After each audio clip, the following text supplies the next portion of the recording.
9th January 2007.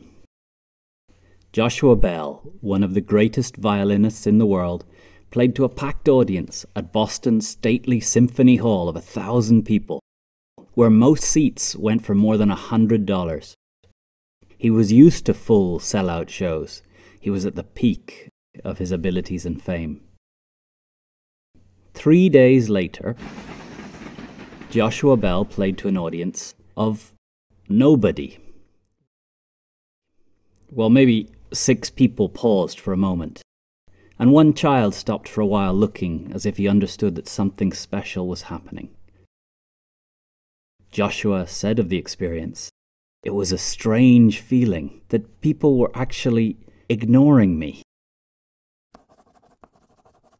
Joshua Bell was playing violin in a subway station. At a music hall, I'll get upset if someone coughs or someone's cell phone goes off. But here, my expectations quickly diminished. I was oddly grateful when somebody threw in $1. What changed? Same music, on the same violin, played with the same passion, and by the same man. Why did people listen and then not listen?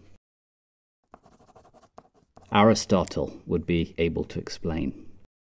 What does it take to persuade people? 2,300 years ago, Aristotle wrote the single most important work on persuasion, rhetoric, the 3 means of persuasion. Logos, ethos, and pathos. Logos is that the idea makes sense from the audience's point of view. This is usually different from the speaker's point of view, so work needs to be done to make the idea relevant to the worldview, the pains and the challenges of the listeners. A good argument is like good music. Good music follows some rules of composition. Good arguments follow some rules of logic. It makes sense to the audience. Ethos is reputation. What are you known for? Credibility. Do you look and act professional? Trustworthy?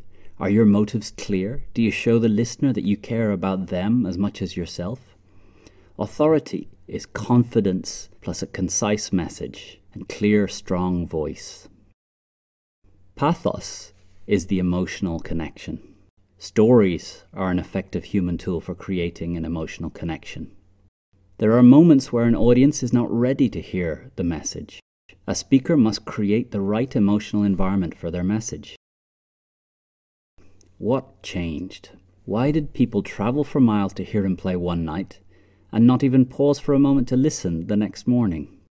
The answer is that ethos and pathos were missing. Ethos. The fact that the great concert hall hosts Joshua's concert transfers its trust to Joshua. We trust the institution. We now trust Joshua. The subway does not have our trust for musical talent. We do not expect to find great art, great music, or great ideas. So it confers no trust to Joshua. Pathos. The concert hall is designed for an emotional bond between an audience and an artist. The subway platform is not. The hustle and movement and stress is just not conducive to the emotional connection needed between performer and listener. Logos, ethos, pathos. The idea is nothing without the rest. This is what Joshua Bell learnt on that cold January day in 2007.